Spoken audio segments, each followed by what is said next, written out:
Amados hermanos, el drama de la cruz es el acontecimiento más trágico y a la vez más hermoso y esperanzador para toda la humanidad. El Dios hecho hombre, Jesús, estaba dando su vida por cada uno de nosotros. Y en la cruz exclama una palabra que es maravillosa, profunda y que refleja todo el meollo del Evangelio. Porque el meollo del Evangelio es un amor que perdona. Desde el comienzo de la creación, cuando el hombre pecó, Dios ya estableció un plan redentor, por amor, en perdón. Por eso dice la Escritura: Padre, perdónalos porque no saben lo que hacen. Primera palabra de Jesús en la cruz.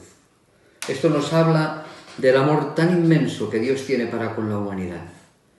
El Señor, a pesar del sufrimiento, a pesar del abandono, a pesar del sufrimiento moral en agonía, en Getsemaní, de los insultos, improperios, de un juicio injusto, a pesar de los azotes, de la coronación de espinas, de la exposición pública, a pesar de estar ahí en esa cruz, Él no se venga. Y no solamente no se venga, sino que Él va a concluir su ministerio en esta tierra perdonando. Padre, perdónalos porque no saben lo que hacen. Me imagino a Jesús en esa agonía insufrible, mirando a los soldados por los cuales moría, por toda aquella muchedumbre que a lo lejos miraba, aquellos pocos que estaban cerca de Él. No había leprosos curados, no había ciegos que habían recibido la vista, no había gente a la cual había sanado de tantas dolencias junto a Él en esa hora trágica. Sin embargo, Él perdona. Y no solamente perdona a sus verdugos, está perdonando a toda la humanidad. Se está fraguando nuestra salvación. Por eso Él te quiere, Él te ama. En estas fechas es bueno recordar que todo fue por amor. El perdón es lo que más sana, es lo que más nos cuesta. El amor no es un acto de los sentimientos, de las emociones, es un acto de la voluntad, igual que el amor. Se tiene que ofrecer. El perdón puede ser unilateral. Puede ser que nosotros estemos perdonando a alguien que no nos quiere perdonar, como el Señor estaba perdonando a la humanidad. Sin embargo, la humanidad respondió dándole la espalda. El Señor estaba perdonando porque sabe que ese perdón es liberador. Ese perdón es sanador. Ese perdón trae bendición a nuestras vidas. Por eso, igual que Él nos perdonó, así debemos de perdonarnos unos a otros. Así debemos de ofrecer este perdón. Así debemos hablar del Evangelio a la humanidad. No condenatorio, sino un amor que se ofrece para perdón y que requiere un arrepentimiento por parte de nosotros. Que el Señor nos bendiga. Buenas y bendecida semana esta santa. Hoy queríamos hablarnos de la segunda palabra de Jesús en la cruz. Esta palabra que nos habla de la esperanza como ese pilar de la fe cristiana.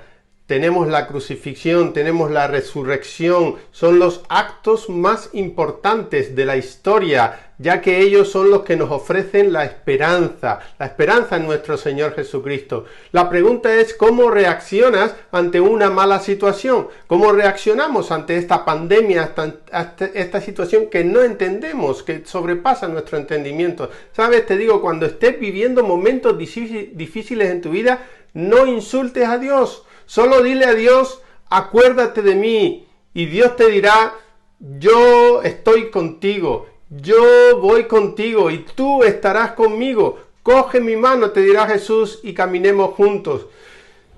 Corintios nos ofrece un versículo tremendo en 1 Corintios 3:13. Dice, no nos ha sobrevenido ninguna tentación.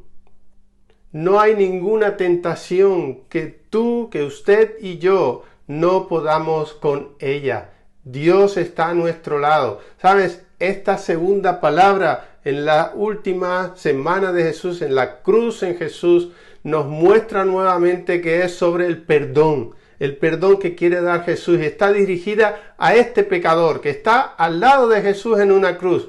Como la primera palabra, esta expresión bíblica se encuentra solo en este Evangelio de Lucas.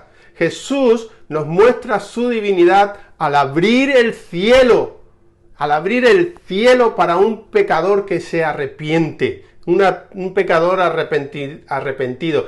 Tanta generosidad, tanto amor de Dios hacia un hombre que solo pidió ser recordado. Acuérdate de mí, le dice el pecador, acuérdate de mí, le dice ese ladrón.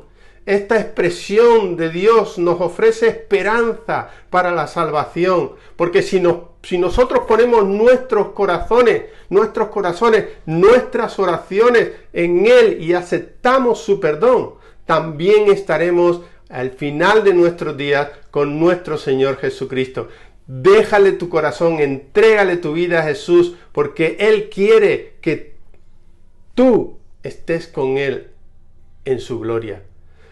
Hay una palabra de Dios que quiero dejarte para terminar esta segunda palabra. Está en Apocalipsis 21:5. Dice, he aquí, yo hago nuevas todas las cosas. Eso es lo que hace Jesús. Todas las cosas las hace nuevas. Que Dios te bendiga. Agárrate a la esperanza que está en Jesús. Cree en Él y acércate a Él y deja que Él obre en tu vida. Amén. Espero que estéis bien junto a vuestras familias.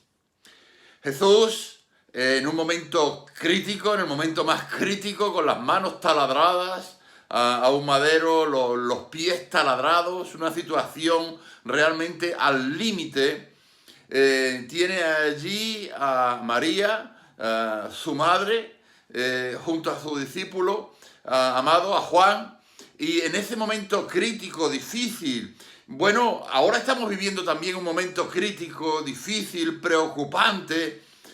Sabemos que tenemos a nuestro Señor Jesucristo y confiamos en esto, pero estamos viendo cómo hay muchas personas que están sufriendo, que tienen necesidad y mucho dolor ahora en este momento en el que estamos viviendo. Y en un momento así, límite, en un momento crítico, se encuentra Jesús allí en esa cruz y ve a María y es algo realmente extraordinario, porque cabría pensar que toda la preocupación estaría centrada en Él, pero es al contrario. Él en ese momento está preocupado por María, está preocupado por el bienestar de María. Él en su mente está pensando qué va a pasar con esta mujer ahora, cómo va a sobrevivir, quién va a ayudarla a seguir hacia adelante. Y ahí le invita a Juan a que cuide de ella.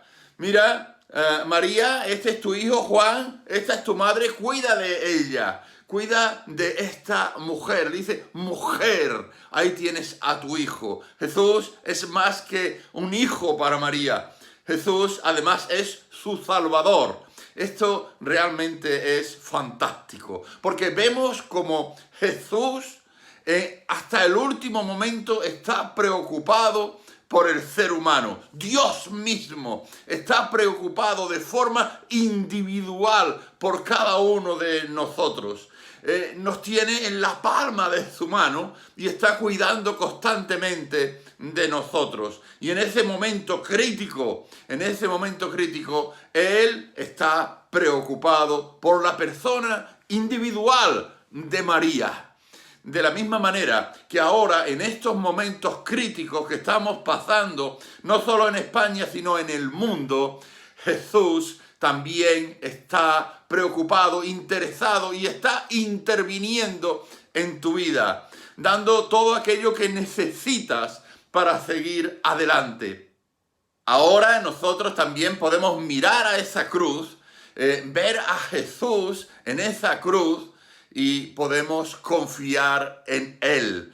Jesús, Dios mismo, al control absolutamente de todas las cosas, al control de nuestra vida, al control de todas las situaciones, interviniendo directamente.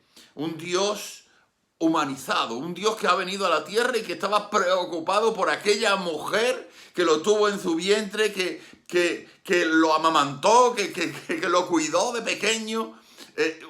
Una relación muy especial y muy íntima. Y la divinidad de Dios, preocupándose por el ser humano.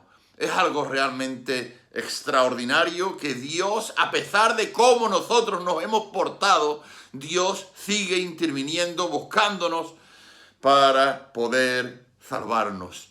Es algo realmente increíble, sobrenatural, el amor de Dios, el sufrimiento de Jesús allí en aquella cruz y preocupándose por cada uno de nosotros, preocupándose por su madre específicamente, haciéndolo individual. Es como si el zoom de la cámara hubiera bajado y se hubiera centrado ahora mismo en aquella persona.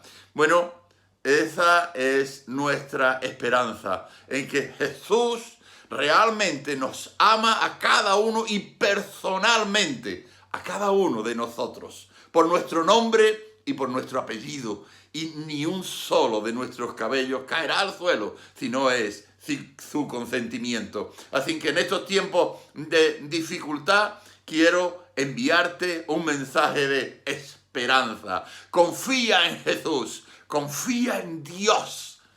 Dios te bendiga.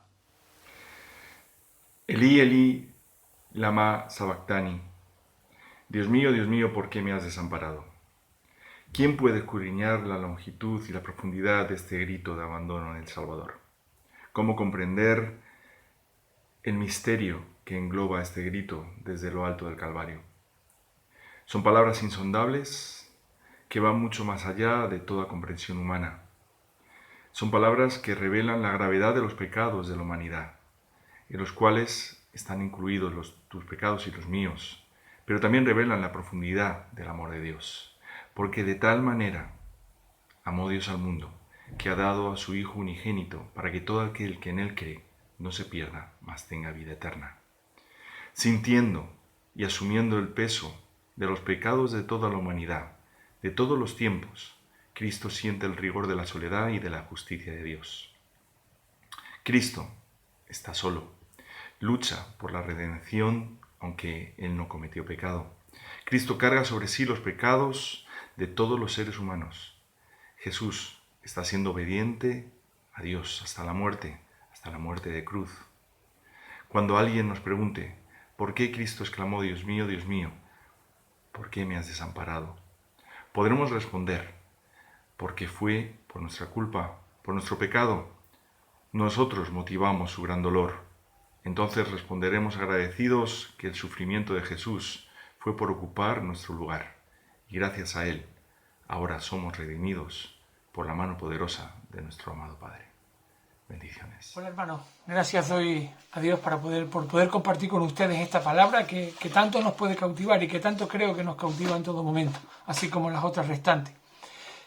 Vemos así en el capítulo 19 de Juan y en el versículo 28, después de esto, sabiendo Jesús que ya todo estaba consumado, dijo para que la escritura se cumpliese, tengo sed.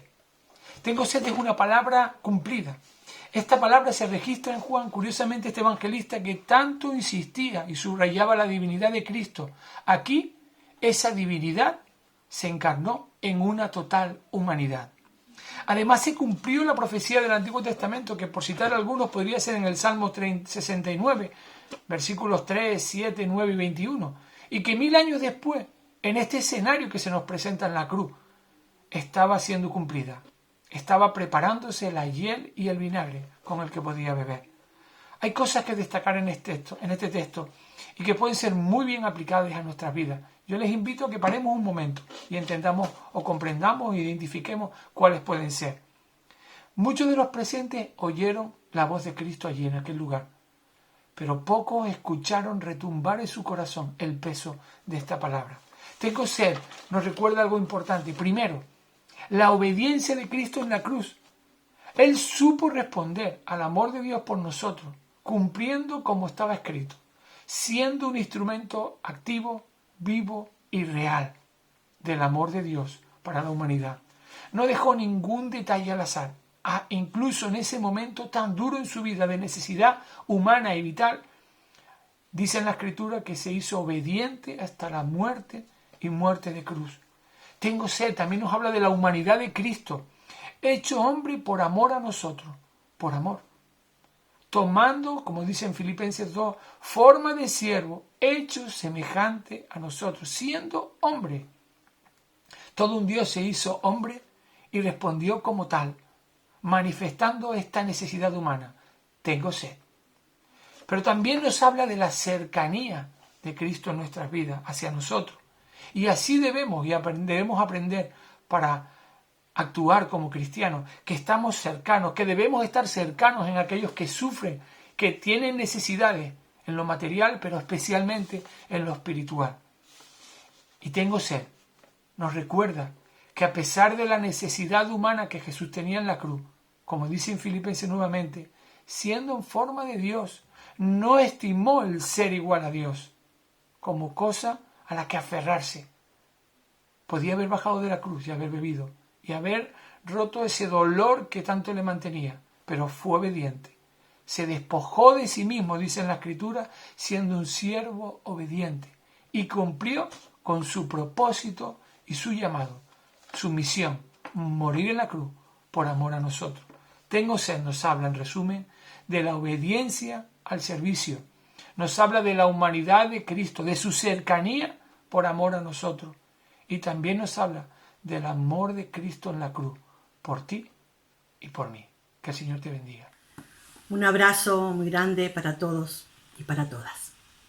Me gustaría que me acompañaseis en la lectura en el Evangelio de Juan, en el capítulo 19 y en el versículo 30. Dice la palabra del Señor que cuando Jesús hubo tomado vinagre, dijo: consumado es. Y en este consumado es se resumía toda su vida y toda su obra. La deuda por el pecado humano había sido saldada de una vez y para siempre, completamente pagada. El Señor completa su misión que había venido a realizar. Qué importante, ¿verdad? Qué hermoso es saber de que Jesús no miró hacia otro lado, sino que se encaminó hacia el cumplimiento de su misión, yendo a la cruz del Calvario para ocupar tu lugar y mi lugar. Jesús entregó su vida voluntariamente. Él siempre tuvo el control absoluto de su vida, hasta en este momento tan tremendo. Dice en Juan 10:18, nadie me quita la vida, yo la doy voluntariamente. Qué hermosa palabra. En Mateo, capítulo 27 y versículo 50, leemos: mas Jesús, habiendo otra vez clamado a gran voz, dijo: consumado es. Entregó su espíritu. Ya ahora este clamor ha llegado hasta las puertas del cielo y las ha abierto de par en par. Ahora el camino a la casa del Padre se abre para ti y para mí, dándonos esperanza, trayendo a nuestra vida salvación y vida. Consumado es, gritó el Señor de una manera profunda y alta, para que la escucharan todos. Los discípulos que habían escapado, los torturadores a los pies de la cruz, la multitud que había gritado: crucifícale. Y para que ese grito traspasara la historia y llegara hoy a nosotros. Consumado es el grito de la victoria. Hoy Jesús nos abre el camino a la casa del Padre. Que el Señor te bendiga. Pues llegando ya al final de este escenario de desolación y de muerte, al séptimo diálogo de Cristo, a sus últimas palabras, que son un clamor de confianza. Él exclama así: Padre, en tus manos encomiendo mi espíritu. Jesús vuelve al Padre confiado en que será acogido por Él y con la satisfacción de haber cumplido con el propósito para el cual Él vino. Parece que Él crucificado, sumido en aquella agonía, encuentra una gota de satisfacción en la dicha y en la confianza de haber realizado la voluntad del Padre. Para Jesús, hacer la voluntad del Padre era prioridad número 1 en su vida.